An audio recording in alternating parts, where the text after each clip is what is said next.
In all manner of visual media, we are constantly being presented the same thing, a visual. In different ways, the aspect ratio. No matter what we see, it always matters how we are seeing it. From a digital camera to a film camera, HUD or no HUD, 3D animation to 2D animation, IMAX or standard, these black bars are the creator's frame, the portal in which you shall see their vision, and their vision involves everything, including the frames itself. But why should you care? They are just black bars, you say, nothing special about them. But what if I told you, dear viewer, that changing an aspect ratio from, say, any ratio to the box style of 4:3, the artistry shoots up a staggering triple amount of odd points. But don't just take my word for it, stick around as we dive into why changing the aspect ratio is quirky and cool.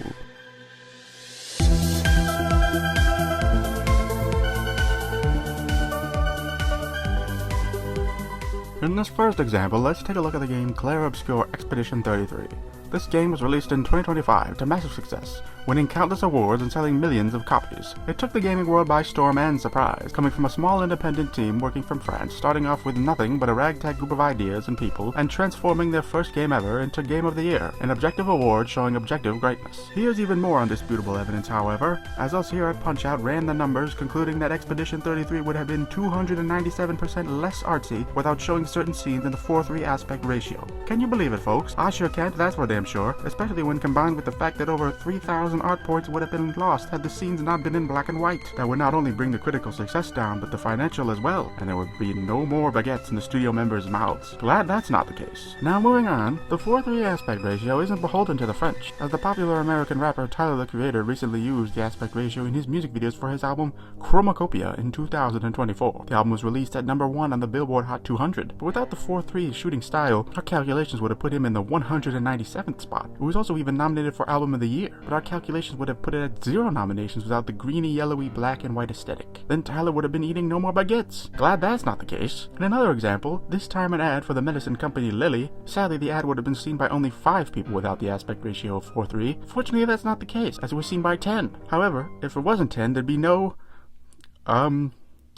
there'd be less baguettes for Lilly. Glad that's not the case. We aren't done yet, dear viewers, as for the next example, we have videos on this very platform for those who love the 4:3 aspect ratio. That's right. In fact, all of these examples on YouTube would have been 700% less successful had they not been shot in 4:3, and that would have been a travesty. I mean, look at what we have missed out on. Everybody is embracing 4:3 right now. Here's why. Back in the days, 4:3 was the bog standard ratio. TVs were both that way, and we were happy with that. But then, cinematics and cinema lovers and filmmakers wanted to make things fancy and wider. Think about it. My videos are technically higher quality than most of the other videos on YouTube. In a certain time and place, the phrase fall in love again and again would function as a triumphant appreciation of the human condition. But in a capitalist society, it becomes a command. Glad they all got baguettes. What's that? You still don't believe me, viewer? Well, buckle up for our other calculations done right here at Punch-Out, because they have established that the following films would have been 368% more aesthetic with the 4:3 aspect ratio and with black and white. Brace yourselves, as the findings may shock you. That's right, and even 7,000 more artistically boostable films reside on a sticky hard drive in Utah. Anywho, that's all we've got today here, dear viewer. We hope you've been convinced of the objective truth. I've been and you've been watching Punch-Out.